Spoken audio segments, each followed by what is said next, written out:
right, there we go. Hi, Janet. Thank you so much for doing this. Thank you so much for wanting to do this with me.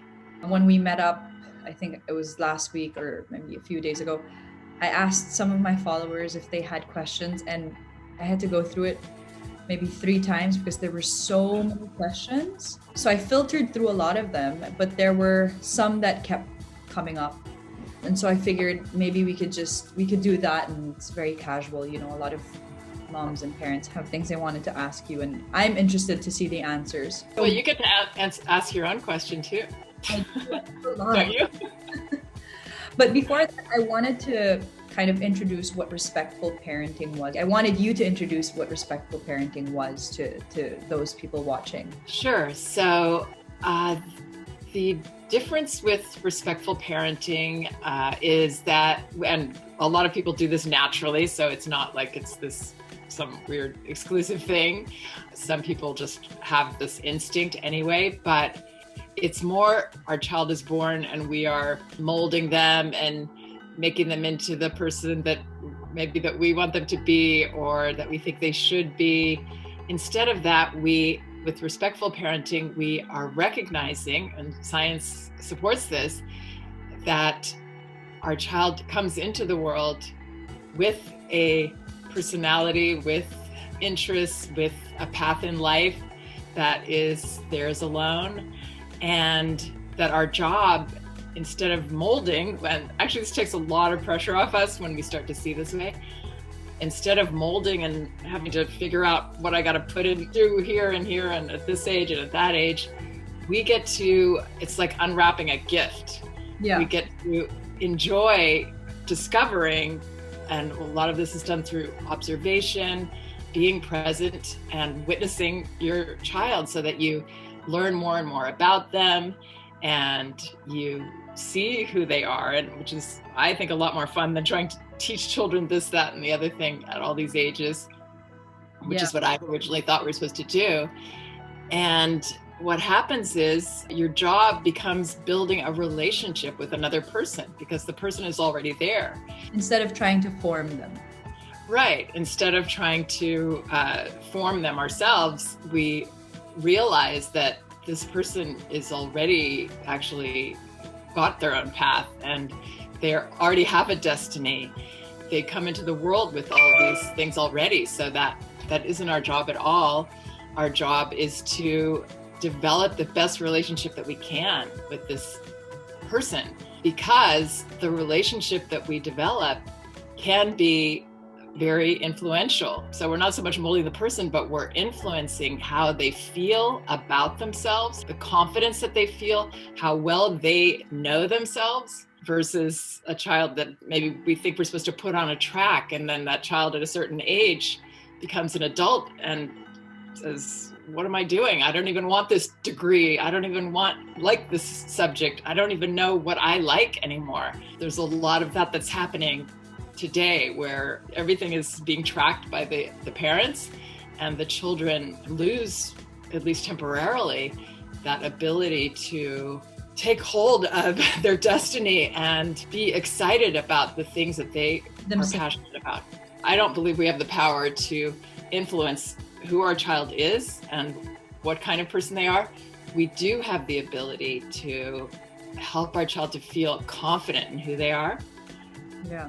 Or not, and to help our child know deeply who they are, stay in touch with that, stay in tune with that person that came into the world, that we get to discover this approach.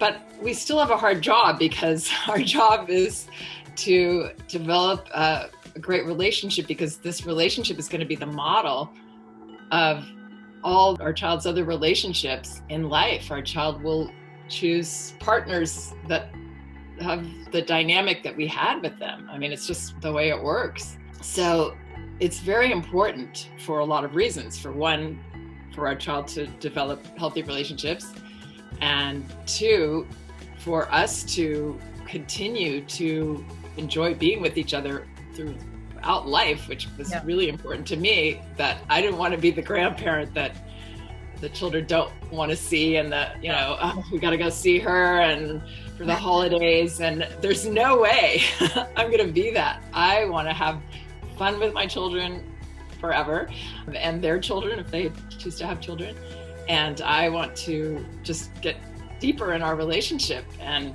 be friends as adults. My husband and I were talking the other day. I don't know if it was Jeff Bezos or Jack Ma or something. He said something that was like, success is if the 10 people that you love also love you, something like that. And I was like, it's so simple, but yeah, you're right. You want to be that person that, your family wants to be around. All right. Okay. So moving on, I'm going to just ask you a few questions, not a few, it's a lot. And then you can Okay. I just want to say that before you ask the questions, this is a very challenging job, being a parent, and it doesn't surprise me that people have questions. I had a lot of questions. I still have questions. I'm still learning. So I love that people opened up and shared. Yeah, people are curious and are willing to ask for help, which is, something that I think is really powerful also, like wanting to learn about parenting. And by the way, I listened to your daughter's podcast. Both of them are so cute. They said such insightful things like developing positive relationship with their feelings. I think one of your daughters was like, gave you a bit of a harder time and she would go to her room and things like that. And she says, now that I'm older, I have a positive relationship towards my feelings. If I'm angry, I sit in that anger and that's okay. And I just loved it. I loved seeing, their growth and I'm so inspired. From talking about your kids, one of the questions I did receive from my followers was reparenting yourself. If your parents were, very strict, authoritarian, which is, I wouldn't say typical Filipino, but it's not uncommon. How do you reparent yourself so that you don't do that to your kids? Well, one of the ways is this practice of observation that I was talking about. The sooner that you can do that, because what happens as parents is we're very inclined to project with our children. So when our child is showing a vulnerability that we had, and maybe it didn't turn out well for us, the way to not follow that path is to spend time, instead of doing with your child, watching them when they play, taking a step back and trying to really see who your child is. Again, this thing we're talking about, instead of I'm teaching you and I'm doing this and I'm doing that. Yeah. Really allowing more of that unfolding. And what that does is it helps you to see, oh, I'm actually very separate from my child. My child is actually, in some ways, maybe they have similar temperament, but they're a whole different person. This isn't a mini me. This isn't me.